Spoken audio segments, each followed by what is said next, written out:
Mesdames et messieurs, bonsoir et bienvenue dans votre journal local. À la une aujourd'hui, nous reviendrons sur les deuxièmes rencontres interrégionales de l'urbanisme qui se déroulaient aujourd'hui au centre des congrès Pierre Baudis. Le salon Siska ouvrait ses portes ce matin, l'occasion de parler de l'utilisation des OGM dans les cultures régionales.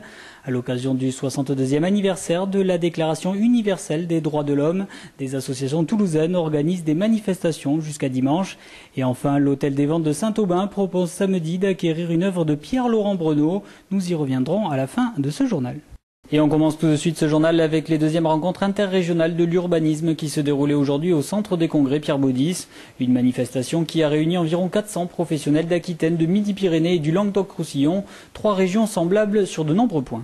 Il y a une proximité évidente, et puis à la fois des métropoles régionales, territoire rural assez dynamique, un territoire touristique, donc des similitudes, mais aussi des modes de faire qui finalement sont assez différents suivant les secteurs. Donc c'est bien d'échanger justement et de ne pas rester sur un territoire qui est juste celui de l'agglomération toulousaine. De nombreux projets ont été présentés comme l'écoquartier de la Cartoucherie ou encore le renouvellement urbain du quartier d'Ampalo. De gros projets qui se mêlent à d'autres plus modestes. Une diversité souhaitée par Anne Père, présidente de l'association des professionnels de l'urbanisme de Midi-Pyrénées. On pense que la qualité, c'est pas l'affichage de gros projets, mais c'est aussi dans le quotidien et partout, travailler sur un aménagement d'espace public, travailler sur un petit renouvellement. Et que la qualité d'un projet, il n'est pas automatiquement lié à son échelle. Ce jeudi, le salon de la qualité alimentaire Siska ouvrait ses portes. Pendant 4 jours, les consommateurs de Midi-Pyrénées pourront aller à la rencontre des producteurs et plus largement du monde agricole régional. Un salon que la région veut placer sous le signe de la bonne bouffe, une institution une nouvelle fois visée par des militants anti-OGM présents devant le salon. Notre objectif, c'est d'interpeller les organisateurs de ce salon pour leur demander comment ils sélectionnent leurs producteurs qui sont présents au sein du salon et ce qu'ils font pour aider les producteurs pour qu'ils puissent produire sans OGM. On a fait en fait le guide local des produits avec ou sans OGM, le même qu'au niveau national mais avec les producteurs locaux. On a demandé aux producteurs s'ils pouvaient garantir qu'il n'y avait pas d'OGM dans l'alimentation animale. Quand ils ont répondu qu'ils pouvaient le garantir, ils sont en vert. S'ils répondent qu'ils ne peuvent pas le garantir ou s'ils ne répondent pas, ils sont en rouge. Et ceux qui sont un peu entre les deux en reconversion, ils sont en orange.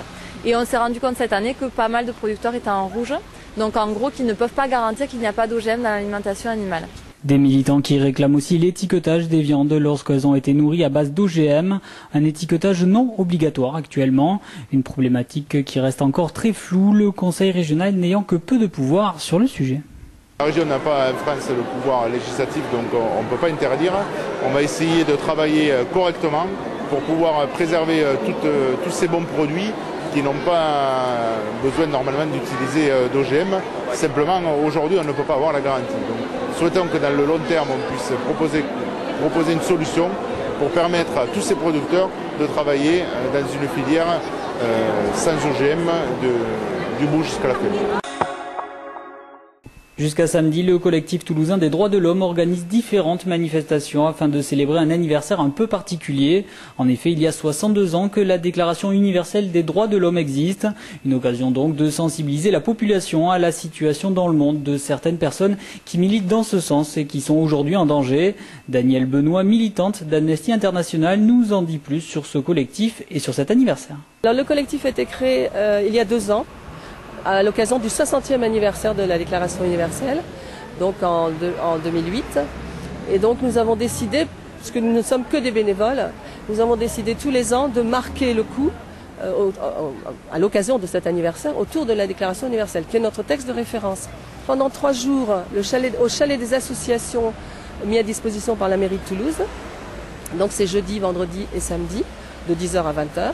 Donc les associations seront présentes, elles expliqueront leurs actions, leur engagement. Il y aura aussi des pétitions à signer, il y aura des documents disponibles.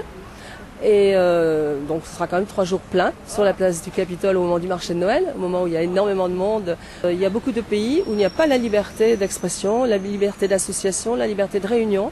Et donc dès qu'un quelqu'un, une personne ou un groupe crée une association pour défendre les droits de l'homme, ou tout simplement des journalistes qui veulent faire leur travail, eh bien, ils se retrouvent en grande difficulté. Pour tous les amoureux d'art, l'Hôtel des Ventes Saint-Aubin propose ce samedi d'acquérir une œuvre de Pierre-Laurent Breneau. L'artiste présenté comme le père de l'Apidum française a en effet laissé derrière lui une très grande collection d'affiches, dessins et autres peintures. Florian Harard, expert d'art, nous explique pourquoi il a accepté de faire cette vente.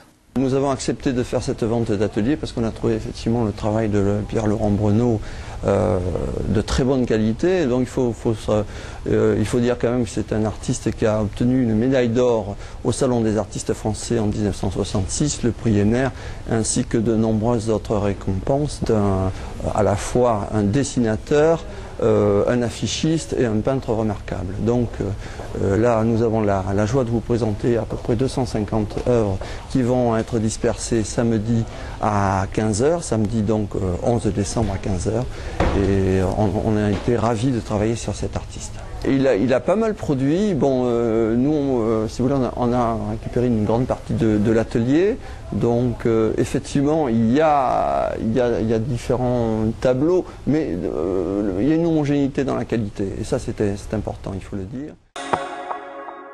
Voilà, c'est la fin de ce journal. Merci à vous de l'avoir suivi. Dans quelques instants, on se retrouve pour l'invité du jour. Ce soir, c'est Clément Debert, auteur du livre Le Canal du Midi.